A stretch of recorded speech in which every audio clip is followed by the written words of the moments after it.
Eh. Eh. Whew. Oh boy. We got a heck of a mess on our hands, boys. To be honest, I gotta look up and see what the last update we gave you guys was. And now it's time for everything that That's old. To see how worn That's out old. these That sucked. is disconnect your clutch rod and remove that from This the is a lot of detail. I don't think you guys care anymore once we get that thing apart. Right off. Hours later in the day, clean up motor trans and other stuff. Hour to 2.5 hours. Yep. Core sport, That was a lot of waste of time. trans dolly. Ooh, it looks way better than what I'm working with right now. Motors back from thing over. Get it ready for fire. That was a lot of ambition. Bring it back to this. That, my friends, is still true. I'm not going to bore you with all of that garbage. I'm going to run through a quick update, kind of tell you what's been going on. First elephant in the room, I now have a 3-month-old. He's happy and healthy. That's as far as we need to go there. Beyond that, the shop is a hot mess. I got stuff everywhere. I can barely fit and walk through any of this stuff. The block is still a block. The dummy block is still in the car. None of this is painted. Some of this is fit, needs some trimming. There's a lot of work to do.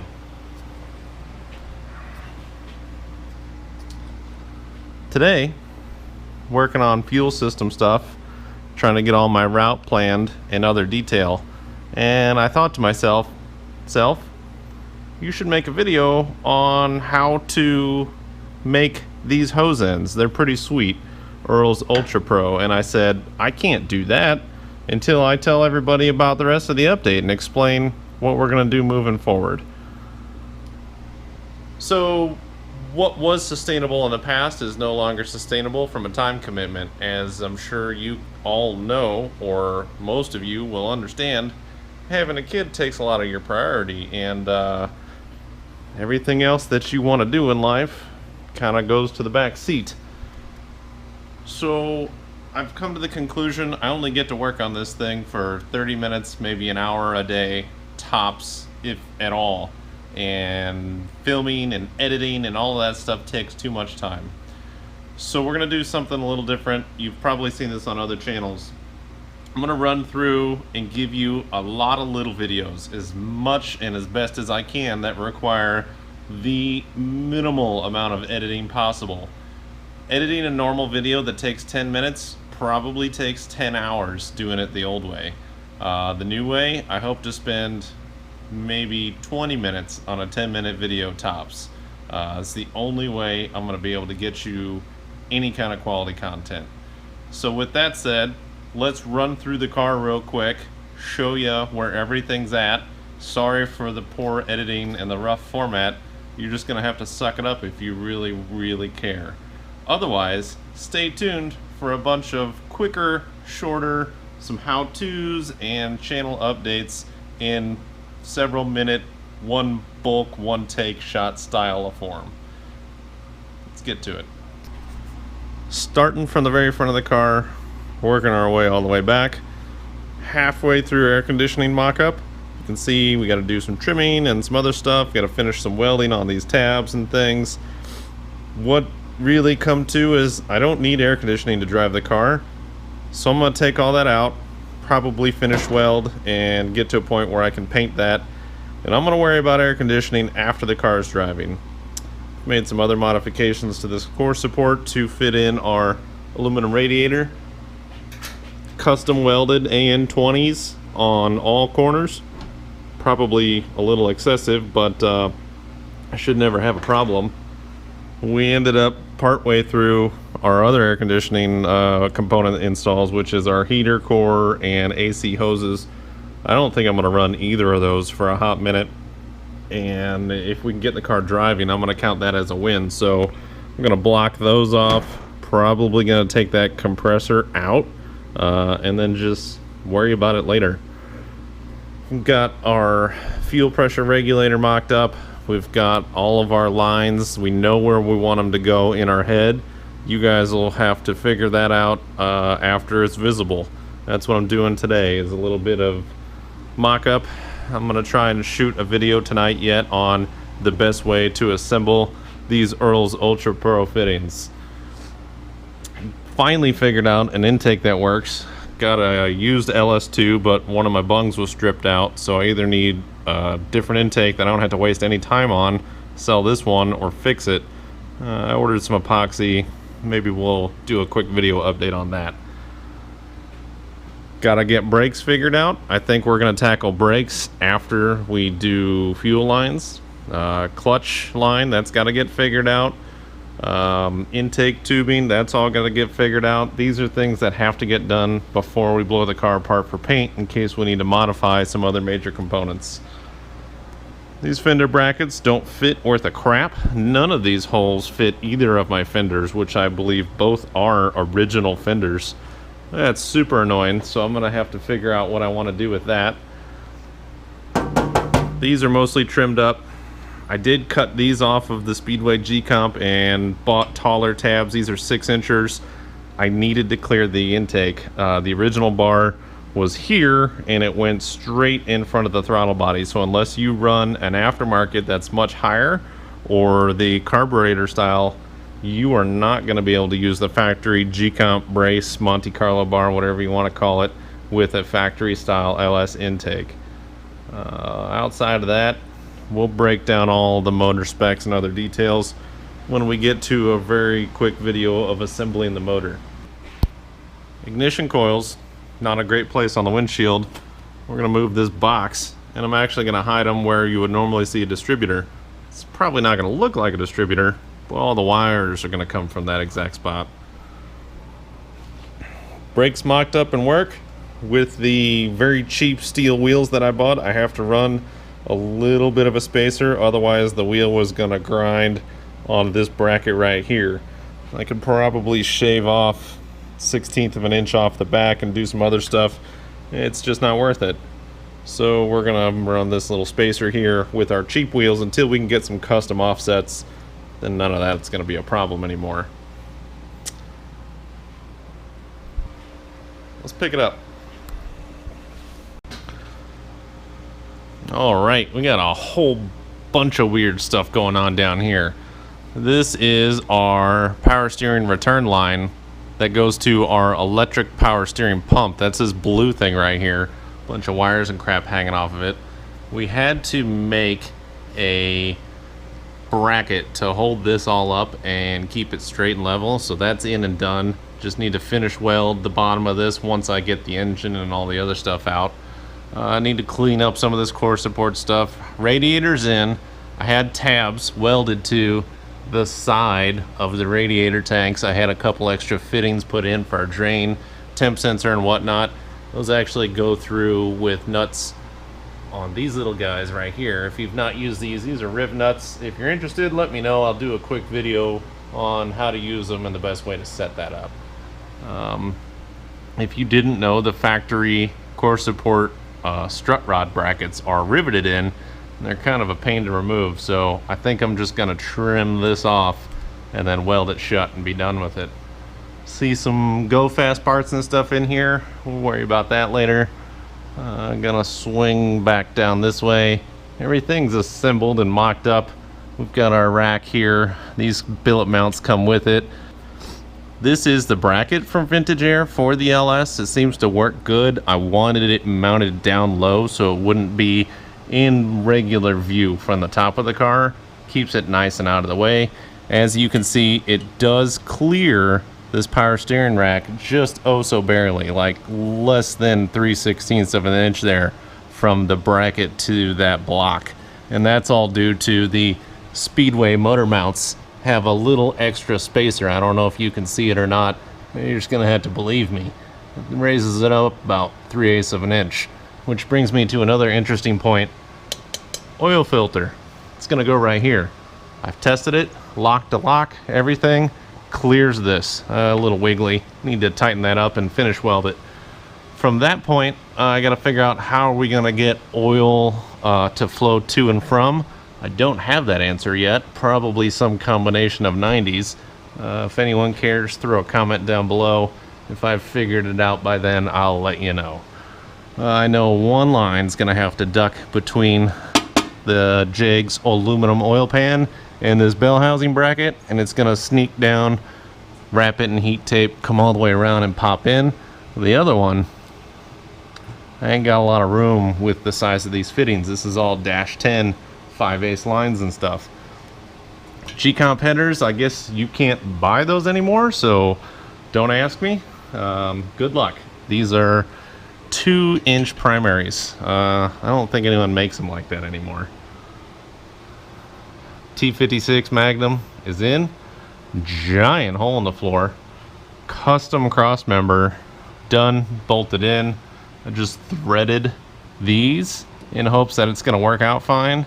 Worst case scenario, I'll have to shorten this by about 1/8 of an inch or grind some paint off the back of that, put some riv nuts in it and call it a day. Then I know I won't have any problems. Started working on a trans tunnel. Thank you, Jeremy, for coming over and get that started, but we didn't get it done yet. I need you to come back. Help me finish the rest of it. Lord knows I'm not going to have time to cut all this stuff out, and I'm going to be trying to ride and dirty with a drive shaft in my lap. Outside of that, we've got our drive shaft looped in. I think it came out okay. I like how it looks. It's low profile. Seems to work. Needs just a smidgen of cleanup work. We'll see. Factory Hot Rods to Hell stuff. Sorry, not factory OEM stuff. Hot Rods to Hell cross member. This is all stuff we installed in previous videos.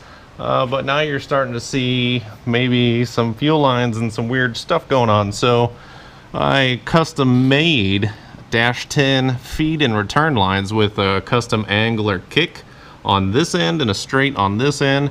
It's all welded, solid. Tested it with 100 psi of shop air, no leaks. So I'm super happy about that. These custom kicks, I can't tell you the angle, but it came out flush enough to where these fittings will come straight up and they stay nice and tight against the back of this. And on that, you've got your feed and return. This is the feed. It's a -10 All-Star Performance 60 micron fuel filter, and then a Earl's -10 one-way check valve. I wanted a check valve here so that if I needed to change this filter, all the gas in the line up front won't leak back out when I disconnect and take all this stuff apart. Now, this thing holds a ton of gas, so I'm gonna have to have a pan or something under it anyway, but I wanted it in a convenient location that it wasn't too hard to work on the side of the road if I really had to. This brings me to my next point. This rust bullet, I'm not impressed with. I took a recommendation to give it a whirl. I think maybe I needed some better prep on it, but you see there's some major flakes coming off. I've had to touch up some of this with a paint pen, but anywhere there's a sharp edge, I tried to blunt it with a file. Not razor sharp, I'm not cutting my fingers, but the paint chips off. Everywhere there's a sharp edge. That, I think, was in the shop an accident. This had to have been a rock chip, and then overall, it's just not doing so hot. Whenever it does chip, it's not rusty, except for that. Don't look at that. That's just me being a bad painter. E-brake cables are done now. I don't recall if we went over that in a previous video, but we just put some Adel clamps or P-clips, whatever you want to call it, cushion clamps across the top, kept it out of the way of any moving parts, the springs and stuff. And on this side as well, when I did route the fuel lines, I made sure to leave plenty of room for the spring. These will P-clip up onto this cross member. Coming around back. Tested this with all angles and everything. Seems to work good. Got our -10 return into the tank. Yes, I welded on a used gas tank and I didn't die. Rinse it out with dish soap and a hose. Take a torch on a stick and see if it ignites. It won't blow up. It'll just shoot some flames out. Make sure your face is not in the way. Got our -10 feed line. Got our Essex pump. This thing's rated for 750 horse. Fuel injected capacity, not carbureted. Got a 100 micron, I think. No, I'm sorry. This is a 10 micron. This is a 60 micron. And then I've got a just mesh filter screen insert for a dash 12. So the fuel system sump is here. I had previously welded a 3/4 inch tube inside of the tank from this on the side, but then I thought that was awfully close to the tire because by the time I put a fitting on it, it was about out to here. I just didn't like how that was going to look. If we're going to do some stupid burnouts and pop some tires, felt like it was going to rip that hose off and then just burn my car to the ground. So I moved all this in, measured it out, made it nice, and you can see I've got plenty of clearance from tire shrapnel now. If push comes to shove, I'll make a guard. I think my other problems is going to be this fuel filler hose. I probably need a shield for that before I ever did any of this.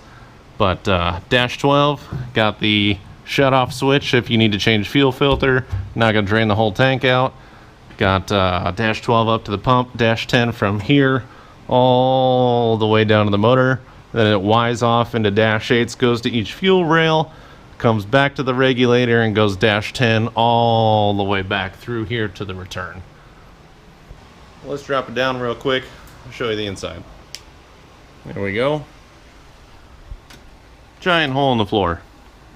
T56 in your lap. Got our I did it tilt column kind of loosely in there to try and make sure I've got plenty of adequate room when I do put seat brackets in here. Clearly, with the size of that loop and tunnel, there is no way a bench seat is going back in here, probably at all. I would love to get a bench seat back in here one way somehow someday. Not in my current game plan anymore. Unfortunately, plans change. I'm gonna have to stick with buckets. One day I'll figure out how to get a custom bolstered bench seat back in this thing. I need to cut out the rest of the tunnel. Basically the way the drive shaft angle works when I'm at full squat, from the top of the inside of that loop to right about there is going to get cut, and there's going to be a single sheet from there all the way back up to the loop. Hopefully I can convince Jeremy to come over and help me with that. Please, buddy. Outside of that, hot mess of crap in here. Oof, we're gonna need a flashlight. Alright, that's surely safe. But you can see we've got relocated battery. Still got a chair in here from show season. That's hilarious. We've got our battery switch all set. That's nice. I like how that turned out. Maybe a little hard to see, but I duplicated a bracket on the back of the taillight bracket. So there's a separate plate here that welds onto this bracket, which holds the battery kill switch. Everything's got abrasion sleeve on it, heat shrink, labels, and clear over the top of that. P-clamped all the way down. That runs up and through the car. Apparently my sticky clamps aren't worth a crap, so I gotta figure something else out there, but the battery cable is gonna run up across the top of that and drop down to that front post. And then we've relocated that on an ICT billet battery relocation tray with riv nuts through the floor. Trying my best to do everything I can to make sure the weight is as far forward and down as possible. I thought about offsetting it, but it really just didn't make any sense. I want to use this car and drive it, so that means I'm probably going to have luggage and stuff in this ray, which I need to be cognizant of these wires. I didn't want any more debris and other things ripping stuff and taking it out. Outside of that, we've got our fuse box. I'm thinking about custom wiring and relocating back here. Probably not going to happen for drive on day one though. I think I'm going to retain the factory electrical system as much as I can and put a small fuse box in place. Got these relay boxes that need to mount somewhere. It's going to hold all of the PWM relays for pulse width modulating, cooling fans, electric fuel pump, and power steering pump. That's all going to be controlled by those guys. Outside of that, Slowly converting stuff over to LED. Got to redo this whole taillight wire harness all the way across. Original one really wasn't bad, but it needs it before I get too wild with it. Next up on the list is to clean up all of this junk. Make this a usable shop again. I just have piles and piles of crap I need to throw away, to be honest. Oh yeah, it's CNC ported heads down there. Wouldn't you know? So that's what I've got. I know it's not the update that you really wanted, but it is reality. I'm going to do my best to get this thing running. Unfortunate for the country, we're on Corona quarantine. Be at home a lot, taking care of my baby, and working on this turd when I get some time. Appreciate you tuning in. I hope you can tolerate this new format until this thing's running and driving and we get some live action for you. Till next time, have a great day.